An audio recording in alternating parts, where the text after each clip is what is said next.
Muy buenas tardes, señoras y señores. Bienvenidos al atardecer de este martes, día 22 de noviembre de 2022. Hoy es un día informativamente interesante porque dentro de muy pocos minutos, espero que si son puntuales, dentro incluso de menos de 1 o 2 minutos, comience en el Senado una sesión de control que va a enfrentar a Pedro Sánchez, el presidente del gobierno, y al jefe de la oposición, que no es diputado, pero sí es senador, Alberto Núñez Feijóo, y que por lo tanto aprovecha su condición de senador para tener estos pequeños encuentros, pequeños o no tan pequeños. En otros momentos ha habido debates de formato más amplio. Hoy no va a ser un debate de ese formato, sino va a ser estrictamente la sesión de control, es decir, preguntas-respuestas. Si se atañen, si se circunscriben a los plazos reglamentarios, pues esto puede durar 6 o 7 minutos, tal vez 8 minutos, pero no mucho más. Ese es el formato clásico y hay mucha expectación porque ya en las filas del Partido Popular nos habían estado contando que Alberto Núñez Feijóo hoy se iba a emplear a fondo. Como está toda la reforma del Código Penal, está la sedición, está la malversación, están los trueques de los que luego hablaremos, a los que está llegando el Gobierno para alcanzar un acuerdo presupuestario, pues Alberto Núñez Feijóo, que ha estado ausente durante muchos días, quería aprovechar esta circunstancia para tener una intervención especialmente lucida. Por eso las expectativas están bastante altas. Y este es uno de los acontecimientos informativos que espero seguir en directo durante los próximos días, durante los próximos minutos. Y luego, naturalmente, está el asunto que hoy ha deliberado con carácter prioritario el Consejo de Ministros, del que también quiero hablarles, porque se suponía, y así ha ocurrido, que el Gobierno iba a alcanzar, de hecho lo hizo un momento, que me parece que está Alberto Núñez Feijóo comenzando su intervención. ¿Cómo que no? Si lo estoy viendo. ¿No? Sí. Fijaros de mí, que lo estoy viendo. Muchas gracias, presidente. En tan solo 15 días, señor Sánchez, España se ha enterado de que tanto usted como su ministro de Interior nos han mentido. España sabe perfectamente que la mayoría de las familias tienen muchas dificultades para hacer la cesta de la compra. El Banco Central Europeo ha desacreditado sus impuestos a la banca. Usted ha cuestionado la independencia del regulador, compuesto, por cierto, por 27 gobernadores de 27 países miembros. Pablo Iglesias ha vuelto a insultar a su sucesora por no arropar a una de las ministras del Gobierno. Los miembros del Gobierno y sus socios han llamado fachas a los jueces por aplicar las leyes que ustedes aprueban. Y, eso sí, ustedes le han pedido a la prensa primero reservar espacio para que cuente lo que aprueban ustedes en el Consejo de Ministros y, además, por favor, no informar de las polémicas del Consejo de Ministros. Pero esto no es lo peor, todavía hay un par de cuestiones más. Lo peor es que usted dirige un Gobierno que ha negociado el Código Penal con aquellos que delinquieron contra la unidad territorial y amenazan a volver a hacerlo. Y además, mientras hablamos, señoría, en este país se pueden estar excarcelando agresores sexuales y durante estos momentos puede haber agresiones sexuales en España penadas con menor intensidad simplemente por su soberbia a la hora de legislar. Señorías, podría seguir, pero durante estos últimos 15 días bastan para referir lo que está haciendo usted. Primero, desproteger al Estado. Después, derogar el principio democrático básico de igualdad de todos los ciudadanos ante la ley. Después, dañar el prestigio internacional de nuestro país. Y seguir evidenciando que lo único que le mantiene a usted y a su Gobierno unido es el ansia de poder. Con razón han renunciado ustedes a una comparecencia en la que usted puede hablar lo que le dé la gana. Ni todas las horas de cualquier comparecencia podría explicar lo que ha ocurrido en España en los últimos 15 días. Señor Sánchez, su Gobierno ha entrado en shock y créame, los daños para usted ya son irreparables. El verdadero problema es que para estar unos meses más en la Moncloa está arrastrando a toda la nación. Y no hay institución, organismo o política de Estado que no se hayan impregnado en un barniz de indignidad. Señor Sánchez, está generando usted un clima irrespirable en España. Permítame que le haga algunas preguntas que se están haciendo todos los españoles. Usted dijo que lo ocurrido en Cataluña en el año 2017 era claramente un delito. ¿Ve acertado derogarlo y suprimirlo? Usted prometió en campaña tipificar como delito cualquier convocatoria que atentase contra la integridad territorial de España. ¿Lo mantiene? Llegó a la Moncloa supuestamente bajo la bandera de la higiene democrática. ¿Va a rebajar las penas de corrupción por malversación de fondos públicos? Y la última, mire, señor Sánchez, usted, que por mandato de la minoría independentista ha aceptado cambiar vergonzosamente el Código Penal, ¿podría atender el clamor de la mayoría de los españoles que pide cambiar el Código Penal para no rebajarle las penas a los agresores sexuales? Son preguntas de España, señoría. Muchas gracias. Bueno, pues ha sido la intervención inicial del jefe de la oposición, de Alberto Núñez Feijóo, que está siendo aplaudido por su bancada. De hecho, después de una introducción inicial, 4 preguntas concretas al presidente del Gobierno, que mientras las escuchaba negaba con la cabeza, que es una actitud muy sanchista. Él siempre hace ese tipo de gestos. Veamos qué dice.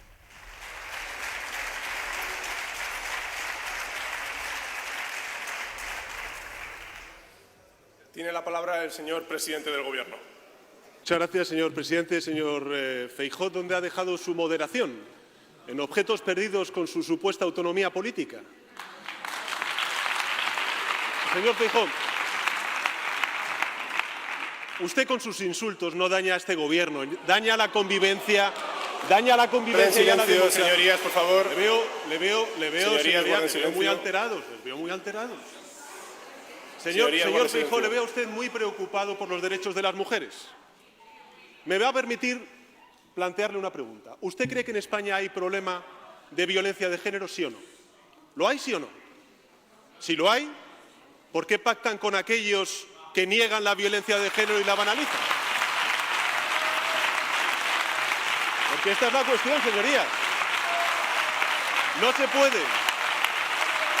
puede decir que se está con los derechos de las mujeres.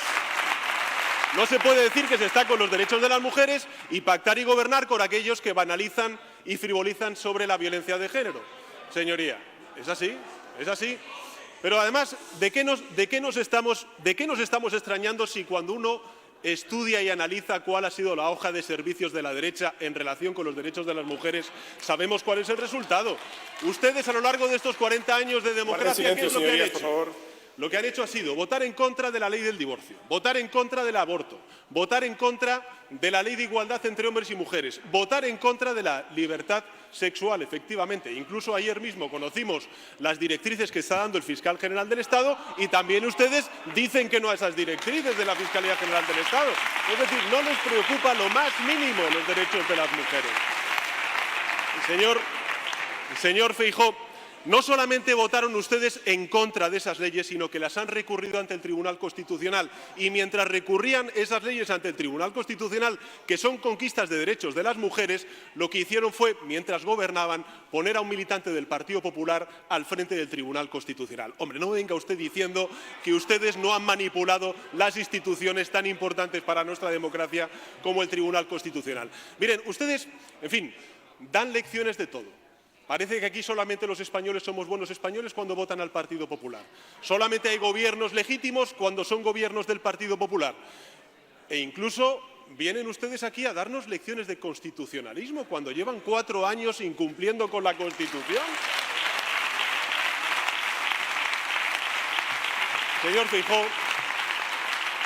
Señor Feijóo, se lo digo con todo el respeto y también con todo el aprecio que le tengo a su señoría. Antes de dar lecciones de constitucionalismo, cumple con la Constitución. Antes de dar lecciones de higiene, vengan ustedes lavados. Bueno, esta ha sido la réplica del presidente del Gobierno, que naturalmente ha arremetido, tampoco es novedad, contra el jefe de la oposición, pero conste, no ha contestado a ninguna de las 4 preguntas que le ha formulado Núñez Feijóo, al que ahora vamos a escuchar en el turno de réplica, que ya comienza. Senador Núñez Feijóo tiene la palabra. Tengo que felicitarle, señor presidente, es usted el presidente más moderado que ha tenido España. Señoría, antes de que usted fuera presidente del Gobierno, ya como presidente de una comunidad autónoma ya habíamos aprobado leyes contra la violencia de género. En todo caso, señoría, nosotros no pactamos presupuestos por presos, ni pactamos presupuestos por la unidad territorial de nuestro país.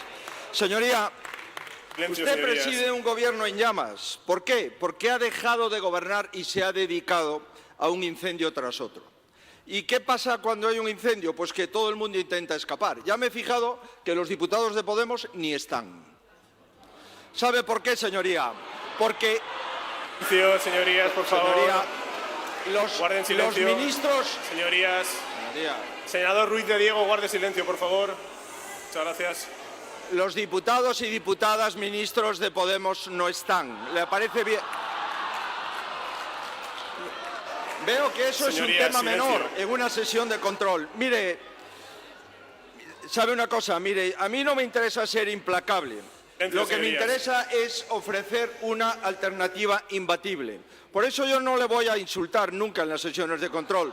¿Sabe por qué? Porque para insultar ya llegan ustedes, señoría, ya llegan ustedes. Señorías, mire, en mayo de 2018 usted subió a la tribuna para engañarnos desde el Congreso de los Diputados y se presentó como adalid de la limpieza democrática. Dijo que venía a luchar contra la corrupción y lo que ha hecho es intentar corromper las instituciones para ponerlas a su servicio y al servicio de sus socios.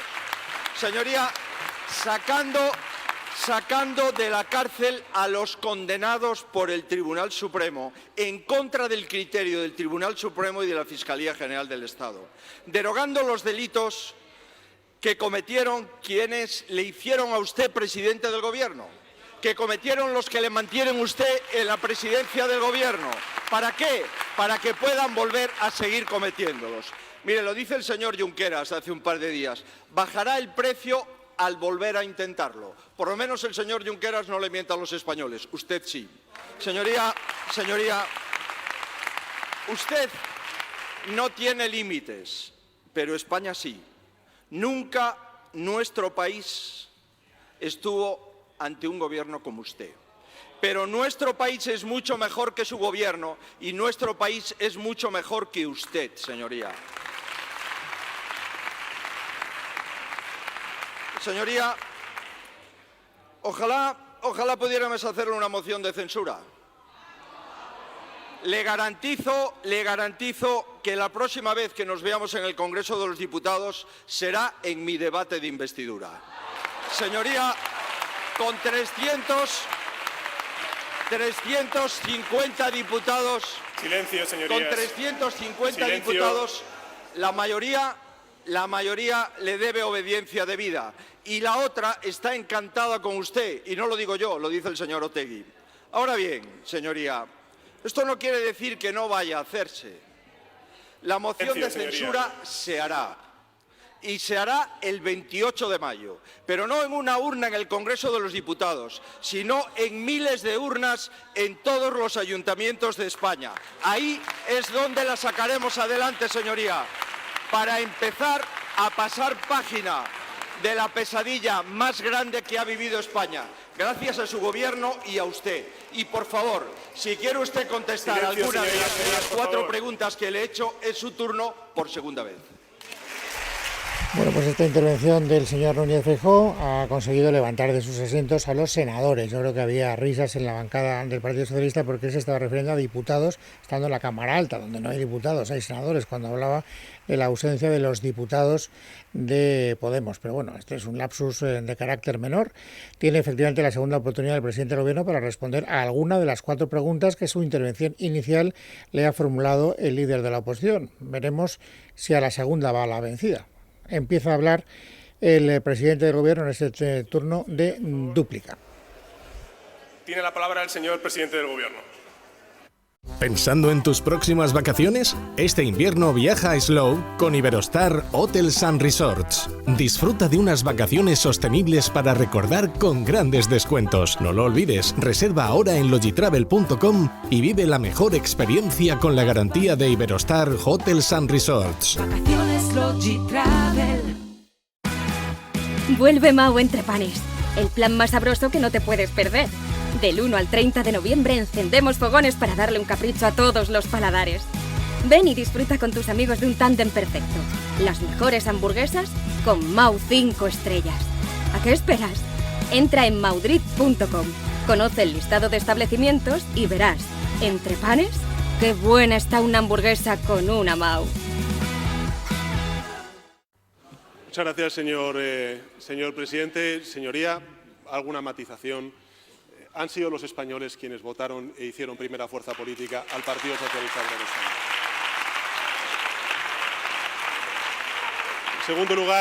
En segundo lugar, señoría, este Gobierno se dedica a lo que hemos aprobado, por ejemplo, en el día de hoy en el Consejo de Ministros. 1 millón de familias se van a ver beneficiadas ante el alza de los precios del Euribor con un acuerdo que hemos logrado con el sector financiero. 2.300.000 trabajadores y trabajadoras se benefician de contratos indefinidos más gracias a la reforma laboral que pactamos con los agentes sociales, o 9 millones de pensionistas no ven perdido su poder adquisitivo como consecuencia del cumplimiento legal de revalorizar las pensiones conforme al IPC. Señoría, por supuesto que una de las principales tareas que tiene todo gobierno y también la oposición es construir convivencia. Y uno de los principales problemas que hemos tenido durante estos últimos 40 años de democracia es, sin duda alguna, la crisis de convivencia en Cataluña. Ustedes vienen aquí hablando como solucionadores, pero estuvieron gobernando más de 6 años en España. Recordemos por un instante qué es lo que pasó desde el año 2011 hasta el año 2018. En el año 2011 y 2012 se produjeron sendos referéndums de independencia en Cataluña. Ustedes, ¿sabe cómo combatieron a ese independentismo? Apoyando los presupuestos del señor Mas y consolidando el Govern de la Generalitat en Cataluña durante esos 6 años. En 2014, señoría, hubo otro referéndum de independencia. ¿Qué hizo el Partido Popular desde el Gobierno? Nada. Mirar para otro lado, a por uvas. En 2017 hubo unas leyes de desconexión que se aprobaron por parte de la mayoría independentista catalana en el Parlamento de Cataluña. ¿Qué hizo el Partido Popular? Nada. Bueno, nada legal, porque ilegalmente, claro que ustedes crearon una policía mal llamada patriótica para perseguir a sus adversarios políticos y obstruir la investigación de la justicia que afectaba a casos del Partido Popular de corrupción. Luego llegó el 1 de octubre, luego llegó la Declaración Unilateral de Independencia. ¿Y qué es lo que hice yo como líder de la oposición y qué hizo el Partido Socialista en esta misma Cámara, en este mismo Senado? Apoyar el artículo 155, defender la Constitución y defender la integridad territorial de España. Cuando tuve el honor de ser elegido presidente del Gobierno, el Partido Popular, ya en la oposición, antes de corresponsabilizarse y de solidarizarse con un problema que ustedes no crearon, pero que desde luego no contribuyeron a solucionar, antes de responsabilizarse y de solidarizarse, lo que han hecho ha sido reprochar al Partido Socialista que apoyó el artículo 155, es decir, que estuvimos con ustedes y ustedes no están con nosotros, porque realmente, señoría, a ustedes no les interesa Senador Ramos Acosta, guarde silencio, por favor. Durante estos 40 años, ustedes lo único que han hecho ha sido confrontar territorios para tratar de arañar unos votos en el resto de España. Eso es lo que han hecho, señoría. Eso es lo que han hecho. Y este Gobierno, señoría, por supuesto, y se lo voy a decir además con toda claridad, el otro día en un debate se lo dije, señoría, ¿usted qué prefiere, la Cataluña y la España de 2017 o la Cataluña y la España de 2022? Porque la respuesta es de cajón. La mayoría de españoles y catalanes quiere la Cataluña y la España de 2022 y no quiere volver a la Cataluña y la España de 2017. Y para mí, como presidente del Gobierno de España, señoría, como presidente del Gobierno de España, una de las principales satisfacciones que tengo es ver cómo en Cataluña hoy prima la convivencia y no la confrontación. Y desde luego el Gobierno de España va a continuar avanzando en esa hoja de ruta para la reconciliación y el reencuentro de catalanes. Pero en todo caso, señorías, sí es que da igual. Si a ustedes no les importa Cataluña, no les importa Cataluña, señoría. A ustedes no les importa Cataluña. Mire, nos hemos desayunado con 2 portadas hoy, o una portada, mejor dicho, bastante interesante, que explica el porqué del tono bronco del señor Feijóo. El Partido Popular anima a Feijóo a ser implacable con Sánchez. Es el momento, dice el diario El Mundo. Claro, es el mismo diario, señoría, que un día antes de que usted y yo llegáramos a un acuerdo para renovar el Consejo General del Poder Judicial y ustedes pudieran cumplir definitivamente con la Constitución después de 4 años, le dijo a usted: el Partido Popular, atento señor Feijóo, teme a la reacción política, judicial y mediática. Insisto, política, judicial y mediática.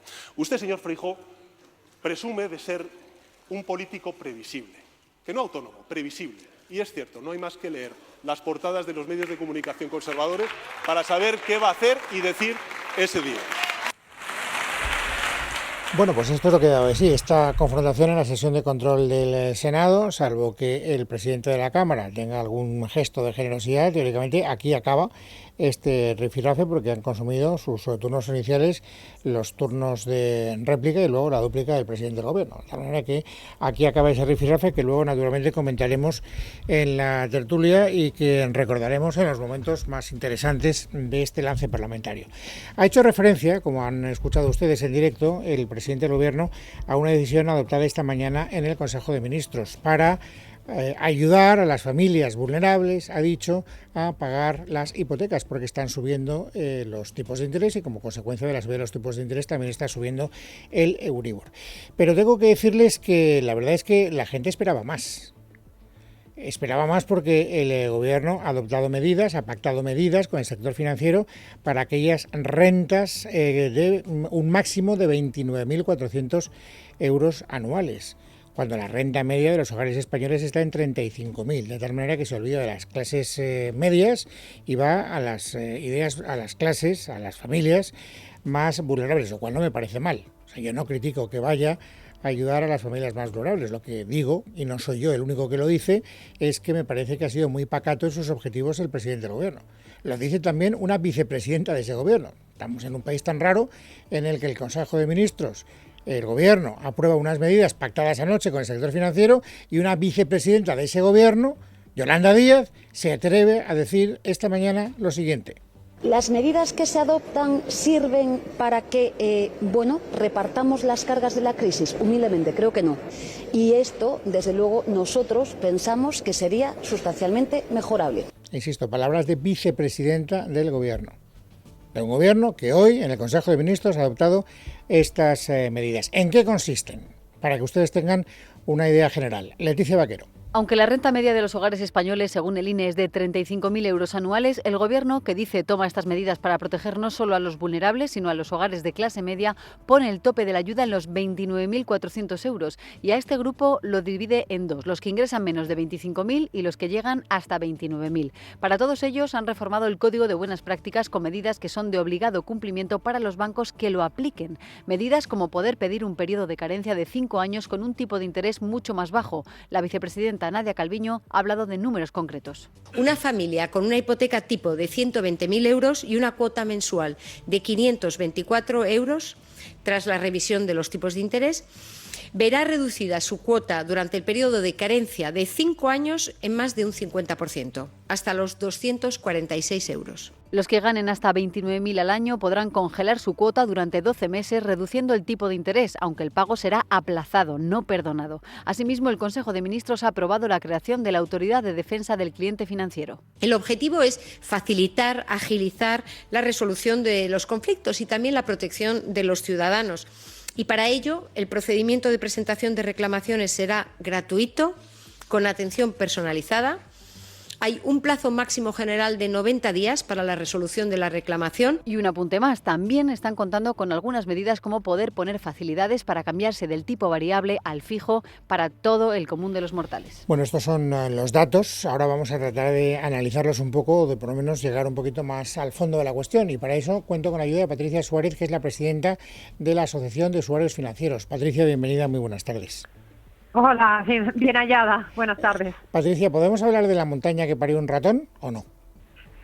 Pues yo creo que no, sinceramente. Creo que estábamos peleando desde las asociaciones de consumidores. Nosotros llevamos semanas diciendo que este límite que había en principio, que era entre 24 y 25.000 euros, nos parecía muy tacaño y ahora se ha subido a 29.400. Es verdad que a lo mejor se queda todavía corto, pero al menos se ha ampliado. Y además las entidades estaban muy reticentes, entre otras cosas porque para ellos alargar, estructurar, hacer carencias significa tener que provisionar más y la Autoridad Bancaria Europea no les ha autorizado como se les autorizó durante el COVID y por eso digamos que se mostraban resistentes a estas medidas. Pero en general sí que nos parece un paso adelante que en lugar de ponernos, como hicimos hace 10 años, a ejecutar hipotecas, a dejar pisos vacíos, gente en la calle y una crisis social y bancaria importante, nos pongamos antes de que suceda realmente todo esto, antes de que las familias durante el año 2023 se vean realmente agobiadas, a intentar poner un marco de reestructuración, de negociación, para que no nos pille el toro. Hay una cuestión que también cuesta entender, y es que este es un acuerdo al que llega el gobierno con las entidades financieras, pero ojo, las entidades financieras se pueden adherir voluntariamente o no a este acuerdo. ¿Usted considera que va a haber, digamos, seguimiento masivo por parte de los bancos? Estoy un poco sorprendida. Tengo que decir que a primera hora de la mañana, cuando oíamos que habían llegado ya a un acuerdo y que llevan semanas sentados en este acuerdo y que por fin se iba a anunciar en Consejo de Ministros, yo entendí que si la Asociación Española de la Banca, la SECA y la UNAC lo aprueban, es porque el resto de entidades se van a adherir, porque si no, la verdad es que se genera un clima de desconfianza y sobre todo creo que afecta negativamente a la reputación de las entidades financieras. Ahora ponerse a decir que se lo están pensando un poco, que no están totalmente de acuerdo. En fin, a mí me sorprende muchísimo que ahora estén poniéndose un poco delicados con este tema. Yo creo que un código de buenas prácticas bancarias como el que se aprobó en su día, al que todos se adhieren de manera voluntaria, pero al final, una vez que te has adherido, es de obligado cumplimiento, es una buena opción, sobre todo si se aprueba, como os ha dicho hoy, la autoridad independiente, porque alguien tendrá que supervisar que las entidades realmente estén cumpliendo con el acuerdo y que no estén, digamos, decepcionando a sus clientes. Nosotros, desde luego, como Asociación de Consumidores, que siempre estamos con la lupa puesta, vamos a vigilar muy de cerca, no solamente que se incluyan, que se adhieran, a aquella entidad que no se adhiera al código la vamos a señalar, porque creo que es lo que toca, y lo siguiente, aquellas que una vez adheridas no cumplan, pues también habrá que denunciarlo.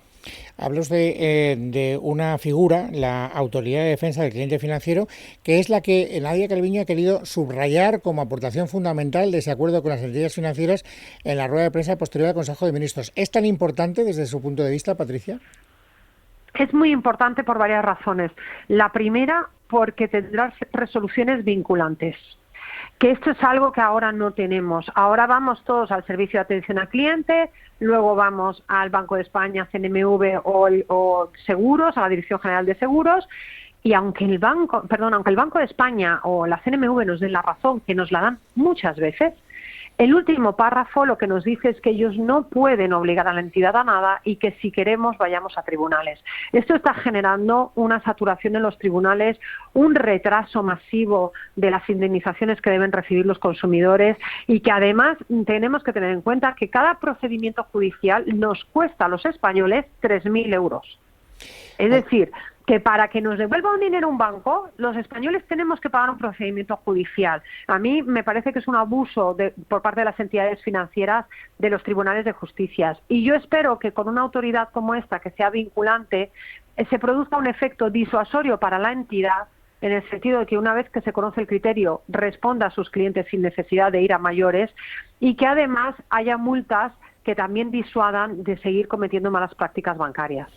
Patricia Suárez, le agradezco de corazón que nos haya atendido, que nos haya ayudado a entender un poquito mejor el alcance de esta medida anunciada hoy en el Consejo de Ministros. Un saludo muy cordial y muchas gracias. Al contrario, muchísimas gracias a vosotros. Bueno, esta es una de las noticias del día, una noticia que estaba esperada desde que anoche, ya casi de madrugada, conocimos que se había alcanzado ese acuerdo entre el Gobierno y las entidades financieras. Pero hoy han ocurrido algunas cosas más que han estado de alguna manera presentes en este rifirrafe parlamentario que hemos vivido en directo en la Cámara Alta, en la Cámara del Senado. Le decía, en un momento determinado, Núñez Feijóo, el presidente del Gobierno, que él se había vendido a los socios independentistas a los que le debe la investidura como presidente del Gobierno. No ha querido contestar el señor Sánchez, pero los hechos a veces son más elocuentes que las palabras. Hoy hemos conocido que para desbrozar el acuerdo de los presupuestos generales del Estado, el Gobierno de Sánchez ha alcanzado un acuerdo con Bildu, y que ese acuerdo con Bildu supone, entre otras cosas, la retirada de la Guardia Civil de Navarra. Miriam Muro. Buenas tardes. El Gobierno ha firmado con ellos esta mañana un acuerdo en el que fijan el 31 de marzo de 2023 como la fecha en la que la Guardia Civil de Tráfico saldrá de Navarra. 4 páginas con 10 reivindicaciones de los proetarras, como destinar 1 millón de euros para la digitalización de radios en euskera o 250.000 euros para los circos también en euskera. Pero el Gobierno no solo ha sacado la billetera con Bildu, también con Esquerra. Para convencer a los separatistas han acordado la transferencia de 900 millones de euros para ámbito ferroviario catalán. Por ahora ya tiene asegurados el Gobierno los apoyos del PNV, Bildu, PDeCAT, Más País, Compromís, PRC, Coalición Canaria. Por eso espera que estos sean, dicen desde el Gobierno, un camino de rosas. Bueno, dan por hecho el acuerdo con Esquerra, es verdad que está prácticamente cerrado, pero ojo que Esquerra sigue pidiendo cosas de la misma manera que Bildu pedía que se retirara la Guardia Civil de Tráfico de Navarra y lo ha conseguido. Todavía Gabriel Rufián, que es el portavoz parlamentario de Esquerra Republicana de Cataluña, esta mañana estaba diciendo que no renuncian a negociar la reforma del Código Penal para la malversación. Él reconoce, lo van ustedes a escuchar y con todo detalle se entiende perfectamente lo que quiere decir, tiene la dificultad de esta reforma. Y además no quiere hacerla extensiva a todos aquellos que hayan malversado pero no se hayan llevado el dinero a su bolsillo. Entiende que eso puede ser muy duro de tragar porque hay algunos que, aunque hayan malversado para beneficiar a estructuras de corrupción, no dejan de ser estructuras de corrupción. Lo que él pretende, escúchenlo con atención, es hacer una reforma tan quirúrgica que solo afecte a aquellas personas que convocaron el referéndum ilegal del 1 de octubre. No solamente se trata de desligarlo del enriquecimiento personal, porque hemos visto el caso de los ERES, la Kitchen, como gente que quizá no se enriqueció personalmente, pues fomentó una estructura de corrupción para comprar voluntades. Así que entendemos, la enorme dificultad que tiene tocar este delito. Se intentará, repito, pues para que alguien que ponga una caja de cartón en un colegio electoral para que se vote, pues no se le mute con 5 millones de euros, ¿no? Que yo creo que cualquier persona normal, piense lo que piense, sabe que es una absoluta desproporción. O sea que lo único que le preocupa, ya lo acaban de escuchar, es que no se pongan multas a los que ponen cajas de cartón para hacer referéndums ilegales. Todo lo demás le trae sin cuidado a Esquerra Republicana de Cataluña. Y también le han escuchado decir al señor Rufián, se intentará. Entiende que no es fácil, pero se intentará. ¿Y esto qué quiere decir? Que se está negociando con el Gobierno. Y esto tampoco es una deducción o una invención que me venga, digamos, por inspiración divina. Es que lo ha reconocido públicamente esta mañana Alicia Romero, que es la portavoz del Partido Socialista de Cataluña en el Parlamento. Yo el que sí sé es que el Gobierno de España desde hace tiempo está negociando con Esquerra las incorporaciones de enmiendas al presupuesto. El Gobierno desde hace muchos días se está remangando, está trabajando, está bajando al terreno y yendo al detalle. Si está yendo al detalle, quiere decir que está analizando esa reforma quirúrgica que reclamaba, lo acaban de escuchar, el señor Rufián hace un instante. Algunas novedades más, aunque sea, digamos, ya en una especie de resumen apresurado para recuperar el tiempo perdido durante la sesión de control en el Senado. Ha reaparecido, y esto es noticia, la ministra de Justicia, Pilar Llop. Saben ustedes que durante toda la polémica que nos acompaña ya desde hace varios días de los fallos que está teniendo en la ejecución la ley del solo sí es sí, ella estaba missing, es decir, había quien decía que estaba enferma, pero no sabíamos absolutamente nada de ella. Y hoy ha hablado para decir que es interesante, para decir, oiga, es que están hablando de una ley que aprobó un gobierno en el que yo no estaba. Yo en esto tengo que ser sincera, yo no estaba en el Consejo de Ministros, pero es evidente que comparto que se trata de una buena ley, pero que al suponer un cambio de modelo, eso también ha supuesto que la horquilla penológica ha variado.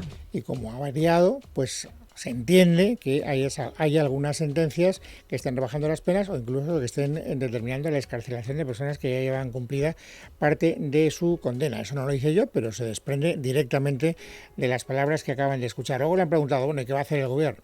Y en esto hay que decir que ha dicho lo mismo, que ha dicho hoy una vez más en la rueda de prensa posterior del Consejo de Ministros también la ministra portavoz, y lo que ha dicho también Yolanda Díaz, vicepresidenta del Gobierno, que estaba también desaparecida en esta historia, hasta el punto, ustedes lo recuerdan, que Pablo Iglesias, a través de un tuit hace unos días, le dijo que estaba desaparecida y que era una actitud, la de ponerse de perfil, absolutamente perversa. Utilizó otro adjetivo que ahora no me acuerdo, pero era que era bastante más acerado. Por lo tanto, Job, Díaz y Rodríguez en la misma historia. Hay que esperar a que el Supremo resuelva. Como me parece que escuchar las tres opiniones es redundante, escuchemos a la ministra de Justicia y así podemos resarcirnos de todo este tiempo en que ha estado callada. ¿Qué espera de la decisión del Tribunal Supremo? Bueno, yo lo que espero de todos los poderes públicos, de cualquier poder público, que es que se remuevan todos los obstáculos que impiden o dificultan la plenitud de la libertad y la seguridad de los derechos de las mujeres. Eso es lo que todos los poderes públicos estamos obligados a hacer, sobre todo en cuestiones como estas, que son casi puramente de género, podemos decir, porque afectan en cuanto a las víctimas, a un porcentaje altísimo de mujeres y niñas, también hay niños y también en cuanto a los agresores suelen ser varones. Y una cosa más, porque me parece divertida y nos saca un poco de lo que es el circuito habitual de las noticias así tan sesudas. También de Isabel Rodríguez, bueno, también no, porque no hemos escuchado a Isabel Rodríguez, hemos escuchado a la ministra de Justicia, que ha dicho lo mismo que Isabel Rodríguez. Bueno, ha sido peor, porque a Isabel Rodríguez le han preguntado 3 o 4 veces, en una especie de bloque de 6 minutos de duración, si el gobierno iba a buscar responsabilidades por esta ley tan chapucera, etcétera, y ella no ha dicho nada que no se circunscriba al manual, es decir, a lo que le acabamos de escuchar a la ministra de Justicia. Pero le han preguntado también otra cosa. Saben ustedes que mañana debuta España en el Mundial de Qatar y que el rey va a ir. Y no todo el mundo lo ve con buenos ojos. Por lo tanto, le han preguntado a Isabel Rodríguez que qué opina el gobierno. Y esta ha sido su respuesta. El que Su Majestad acompañe a la selección, creo que se hace cargo del sentir de la ciudadanía española, que siempre se siente unida en torno a la selección española. No son tantos los elementos que logran esa unanimidad de apoyo y de unión en la población como el apoyo a la selección española, y es muy correcto que el rey esté acompañándoles también en ese sentir de la inmensa mayoría de los españoles y de las españolas. Bueno, es martes, es 22 de noviembre de 2022, así que vamos ahora a resumir, amigos, el paisaje informativo sobresaliente de este día. Esther Nieto, bienvenida, buenas tardes. Buenas tardes, Luis. La presidenta de la Comunidad de Madrid, Isabel Díaz Ayuso, ha vuelto a pedir este martes a los médicos de atención primaria en huelga que vuelvan a sus puestos y les ha propuesto nuevas medidas como incentivos para los MIR o un sistema para evitar el exceso de citas. Unas propuestas que el gobierno madrileño llevará a la reunión de esta tarde con el comité de huelga. Tenemos que seguir buscando nuevas propuestas para mejorar las condiciones laborales de los médicos y de todo el personal sanitario. Por tanto, esta tarde en la mesa de negociación he trasladado al equipo que va a ir allí 3 avances. El primero es seguir aumentando todas las medidas que ayuden a acabar con la precariedad laboral, como por ejemplo concatenación de contratos temporales. Después, implementar un sistema que evite el exceso de las citas, que las racionalice, de manera que no tengan extensas horas de trabajo y que sean debidamente y rápidamente remuneradas todas las horas extraordinarias. Unas propuestas que desde AMITS evitaban valorar y llamaban a Ayuso a sentarse a la mesa de negociación esta tarde. Ángela Hernández es secretaria general del sindicato. Desde AMITS invitamos a la presidenta a estar presente esta tarde en la reunión junto al consejero de Hacienda y junto a Enrique Ruiz Escudero para que realmente nos hagan esas propuestas y les den legitimidad. La ola de bronquiolitis en niños asociada al virus respiratorio sincitial está tensionando las urgencias pediátricas de todo el país, que están atendiendo un 40% más de casos que antes del comienzo de la pandemia, según datos de la Sociedad Española de Urgencias Pediátricas. Sin embargo, el pico de contagios de bronquiolitis aún no ha llegado y se desconoce cuándo se alcanzará. Y el Ministerio del Interior ha comunicado al Congreso que cuenta con su visto bueno para que los vídeos de la tragedia de Melilla del pasado 24 de junio se puedan visionar en sede parlamentaria por parte de los portavoces de la Comisión de Interior en una sesión a puerta cerrada. El visionado de esas imágenes tendrá lugar este viernes. Y el titular del Juzgado Central de Instrucción número 5 de la Audiencia Nacional, Santiago Pedraz, ha decretado la conclusión de sumario sin procesamiento en la causa abierta por la querella presentada por el activista Fadel Breika contra el líder del Frente Polisario, Brahim Ghali, y otros por delito de tortura. Miguel Ángel Pérez. Buenas tardes. El titular del Juzgado Central de Instrucción número 5 de la Audiencia Nacional, Santiago Pedraz, ha decretado la conclusión del sumario sin procesamiento en la causa abierta por la querella presentada por el activista Fadel Breika contra el líder del Frente Polisario, Brahim Ghali, y otros por delito de tortura. En un auto, el magistrado que toma esta decisión, en línea con lo solicitado por la Fiscalía, explica que de las diligencias practicadas no pueden seguirse indicios racionales de criminalidad en relación a los hechos investigados respecto de la comisión de los delitos imputados. Ahora el sumario se eleva sin procesamiento a la Sala Penal de la Audiencia Nacional, que deberá decidir sobre el sobreseimiento o la continuación de la causa. Y terminamos contándoles que esta mañana se ha vuelto a sentar en el banquillo en la Audiencia Provincial de A Coruña José Enrique Abuín, alias El Chicle, condenado a prisión permanente revisable por el crimen de Diana Quer. Este ha tenido que declarar en el juicio por haber agredido sexualmente a su cuñada cuando ésta tenía 17 años, unas acusaciones de las que Abuín ha dicho que es inocente. A la vista ha querido asistir el padre de Diana, Juan Carlos Quer, también. Si este individuo hubiera estado en prisión, la vida de Diana no hubiera desafortunadamente finalizado en el modo en que finalizó. Mi mensaje a los políticos es que se aprenda de esto, que con los depredadores sexuales, reincidentes, educar y solo educar no es suficiente, y que no haya víctimas inocentes que tengan que pagar nuevos errores por una legislación inadecuada.